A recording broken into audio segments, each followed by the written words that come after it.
Welcome back to my channel Sipra ইচ্ছে vlog. তো তোমাদের সবাইকে আবারও একটি নতুন ভ্লগে স্বাগত। তো দেখো, আমার মাম্মাম আর আমার হাজব্যান্ড আগে আগে এগিয়ে চলেছে। তো আমরা এখন আছি কলকাতা স্টেশনে, তো ট্রেনেও উঠে পড়েছি।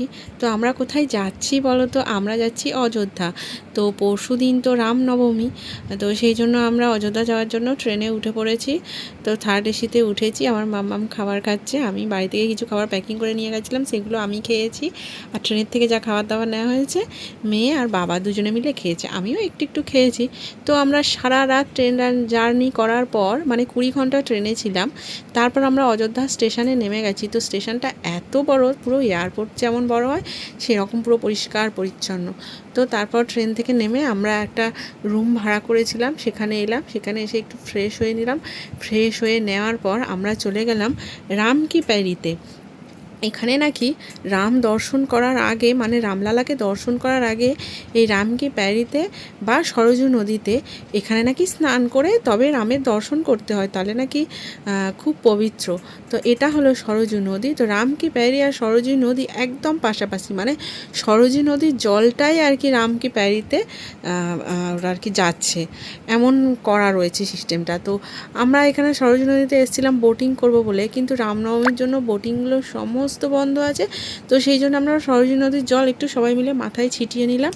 আর তোমার দাদাভাইয়ের হাতে দেখছো ওটা গোপাল। এই যে দেখো, সরজু নদীর জলটা এইভাবে সিস্টেম করা আছে, তো এইভাবে জল আসছে, এখন নালা টাইপের করা রয়েছে। তো এইটা হলো রামকি প্যারি। তো এখানে আমরা সবাই স্নান করব। আমি আর আমার মামা স্নান করেছি, তোমাদের দাদাভাই স্নান করেনি, গা ভিজিয়ে মাথায় একটু জল ছিটা দিয়ে নিয়েছে।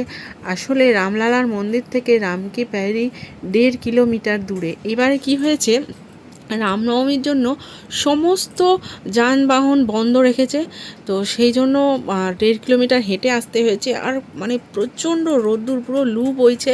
স্নান করার পর ওই যে দেখো ছোট ছোট ঘরের মতো রয়েছে, ওইখানে জামা কাপড় ছাড়ার ব্যবস্থা রয়েছে। এটি হলো লতা মঙ্গেশকর চক, রাম কি প্যারির পাশেই এটা রয়েছে।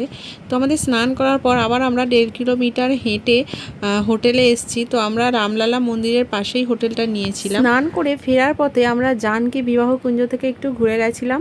তো এত প্রচণ্ড লু বইছিল যে আমরা একেবারে ডাইরেক্ট হোটেলে গিয়ে বিশ্রাম নিয়েছি। তারপর আমরা লাঞ্চ করতে এসেছি। এখানে পুরো নিরামিষ পাওয়া যায়, মাছ মাংস ডিম পাওয়া যায় না। অযোধ্যাতে এত গরম যে কলকাতার থেকে 4-5 ডিগ্রি বেশি গরম, আর সারাক্ষণ লু বইছে।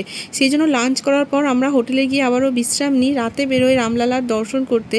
তো রামলালার দর্শনের ভিডিওটি কালকে আসছে, যারা যারা দেখতে চাও তারা অবশ্যই আমার সঙ্গে থেকো।